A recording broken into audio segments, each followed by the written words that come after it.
Matí mogudet el que s'ha viscut avui a Bescanó. S'havien de començar a negociar les indemnitzacions de la línia de molt alta tensió pels afectats del poble, però com ja ha vingut passant els darrers dies, els tècnics de Red Eléctrica no han trobat la complicitat desitjada i han hagut de marxar sense poder fer absolutament res. Aquest és l'aspecte que presentava la plaça de l'Ajuntament de Bescanó a les 9 en punt del matí. Aquesta era l'hora que estava prevista que els tècnics de Red Eléctrica Espanyola i de l'Estat central havien d'anar a l'Ajuntament de la població per començar els tràmits d'expropiació amb els afectats del pas de la línia de molt alta tensió en aquest municipi. Per aquest motiu, unes 200 persones ja els esperaven per mostrar-los la seva opinió de rebuig contra aquesta infraestructura. Però per sorpresa dels assistents a la concentració, quan han arribat aquests ja havien marxat, i és que han anat a l'Ajuntament 25 minuts abans del previst. Tot i adelantar-se a Bescanó, igual que havia passat ahir a Anglès i abans d'ahir a Santa Coloma, tampoc han pogut iniciar la seva feina, ja que l'Ajuntament no els ha cedit cap local per dur-hi a terme la reunió.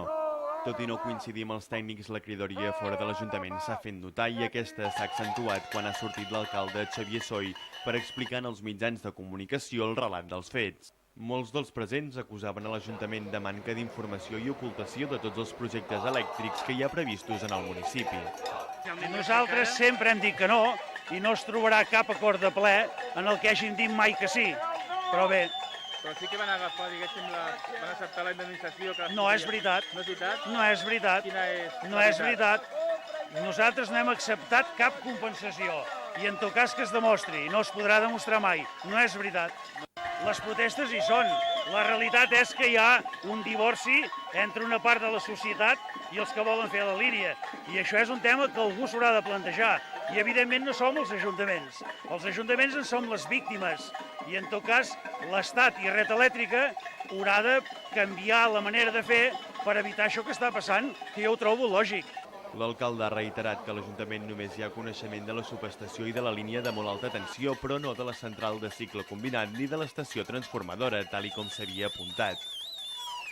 A la protesta hi han assistit membres de la plataforma No a la Mat, que han anat seguint poble a poble des de Sant Manat fins a Bescanó els tràmits d'expropiació que havien de dur a terme els membres de Red Eléctrica i els representants del govern central.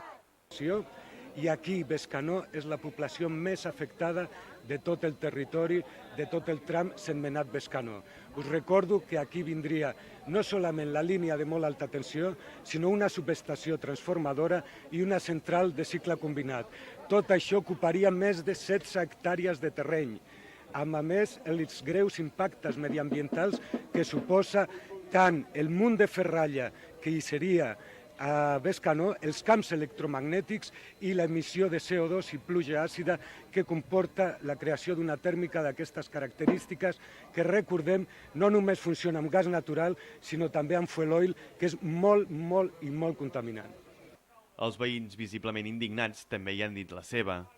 Perquè si volen això, tots aquests polítics, per què no ho posen a la plaça de Sant Jaume? Per què no ho posen al costat del Parlament? Per què ara, quan hi ha hagut aquella apagada a Barcelona, ara en Ballots ens diran que tenen culpa perquè no tenen entrada elèctrica? Per quin sentit? O és que a la gran capital tenim la mateixa dictadura. Tots hem de treballar. No tenim aigua, ens foten el llum, ens volen fotre a les presons, per ells a viure com ministres. A Bescanó, la línia afectaria una superfície de 3 quilòmetres. Això ocuparia el terreny de 12 propietaris, 5 dels quals són residents a Bescanó i els altres 7 són de fora del municipi. Allà on van, precisament no triomfen els responsables de l'ET Elèctrica, tampoc han trobat a Bescanó un local públic per dur a terme les expropiacions de la línia de molt alta tensió.